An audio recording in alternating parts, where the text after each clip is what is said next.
बड़ एकादशी घर को आसिले जगन्नाथ बलभद्र सुभद्रा मार कोलमंडन कले दुई भाई और गोटे भौणी। गंजाम जिला बेगुनियापड़ा ब्लॉक अंतर्गत सुमंडल गोष्ठी स्वास्थ्य केन्द्र में दीप्ति गौड़ तीन संतान को जन्म देते से दुई जन संतान पुओ और गोटे कन्या संतान। वृंदावन गौड़ और दीप्ति गौड़ 4 वर्ष पूर्व बह करते। साधारण प्रसूति पर समस्त संतान और माँ सुस्थ अच्छा तेज अधिक चिकित्सा और सठिक जत्न ब्रह्मपुर एमकेसीजी स्थानांतर कर सुमंडल गोष्ठी स्वास्थ्य केन्द्र यह प्रथम घटना। एथिपाई डाक्तर और सेविका खूब जत्न नहीं। आयुष डाक्तर बनजा पट्टनायक तत्वावधान में दीप्ति प्रसव कर प्रसव पर 3 संतान ता पुणी 2टी पुओ गोटे झील को देखि डाक्तर ना जगन्नाथ बलभद्र और सुभद्रा रखापी कहते। पवित्र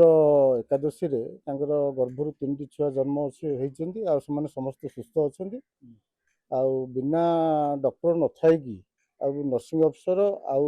एएनएम मैंने सफलतार सह 3टा छुआ को इश्यू कर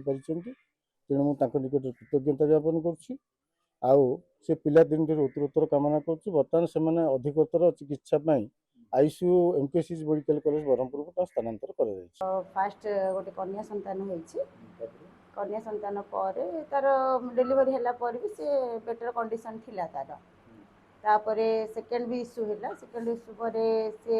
बीच प्रेजेंटेशन आसला तार भी कंडीशन ठीक थिला तापर भी आ गोटे डेलीवरी हो गला हो सारा पर भी पेसेंट कंडीशन मार कंडीशन ठीक अच्छी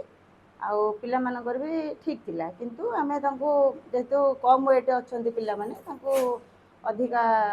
ट्रीटमेंट आमे तांको रेफर कर आमे ऑलरेडी गोटे पिला जन्म होला पर आ दुईटा अछि आमे रिपोर्ट रे देखिलु तो जते हो सारा पर हमको फील है 3टा जो 2टा पुओ गोटे झील तो आजिका डेट रे आमे भाविलु जो सुनाबेश जो जगन्नाथ रथयात्रा सब चली तो मो पाटर ऑलरेडी बाहरी आसिले जगन्नाथ बलभद्र सुभद्रा तो से माँ को भी से जिनसा कहलु माँ भी बहुत खुशी होती। आप 9 वर्ष पीरियड भितर बोध प्रथम टाइम